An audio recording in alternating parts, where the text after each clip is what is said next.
ప్రచారం కోసం కోట్లు ఖర్చు పెట్టారు. ఈసారి అయితే ఒక అడుగు ముందుకేసి అక్కడ ఉన్నటువంటి నేషనల్ ఛానల్స్ కూడా కోట్లాది రూపాయలు డబ్బులు ఇచ్చారు. వీళ్ళు చాలరు నా కెపాసిటీకి అనుకున్నాడేమో పాపం.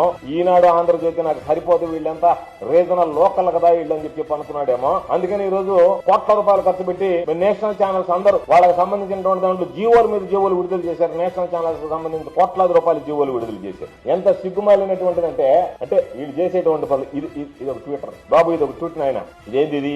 ఇన్వెస్ట్ ఇన్ ఏపీ దీనికోసం ఒక ట్వీట్ చేశారు. దీంట్లో ఏంది? Stone Craft Group officials meet Nara Lokesh at Davos to discuss setting up world class gold city in Andhra Pradesh. ఈ స్టోన్ క్రాఫ్ట్ అనేటువంటిది ఇది దావోస్ లో కలిసారంట పాపం వాళ్ళు. లోకేష్ కడతాం గోల్ఫ్ కోర్ట్ ఉంది.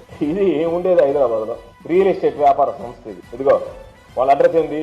6-3-1109-1 రాజ్భవన్ రోడ్, సోమాజిగూడ, హైదరాబాద్ లో ఉండేటువంటి వీళ్ళు ఆయన దావోస్ లో కలిసి ఆయనకి ఇన్వెస్ట్ చేస్తాం గల్ఫ్ కోర్టు అని చెప్పారంట. ఆడదాకా పోయి పాపం వాళ్ళకేమన్నా వీళ్ళబొట్టి డబ్బులు ఉన్నాయని చెప్పి విమానంలో పోయారో తెలియదు. పోయి ఆడకపోయి చెప్పారని చెప్పి అక్కడ ఇన్వెస్టింగ్ చెప్పి అని చెప్పి పెట్టాడు. తీరా చూస్తే ఆ కంపెనీ ఉండేది ఎక్కడ? Real estate company. హైదరాబాద్ లో రియల్ ఎస్టేట్ వ్యాపారం చేసేటువంటి ఆ కంపెనీ ఉండేది రాజమోహన్ రోడ్ లో. అంటే వాళ్ళు ఇక్కడికి వచ్చి కలవడానికి పాపం హైదరాబాద్ నుంచి విజయవాడ కలవడానికి టైం దొరకలేదు. లేకపోతే వీళ్ళు అక్కడికి ఏమన్నా టైం ఇస్తాం అక్కడికి రమ్మన్నారు. ఇక్కడ మాకు బిజీగా ఉన్నాము, ఇక్కడ మేము ఉండేదానికి వీలు కాదు కాబట్టి అక్కడికి రమ్మని చెప్పిన తెలియదు. కానీ మీ పరిస్థితులు ఇది.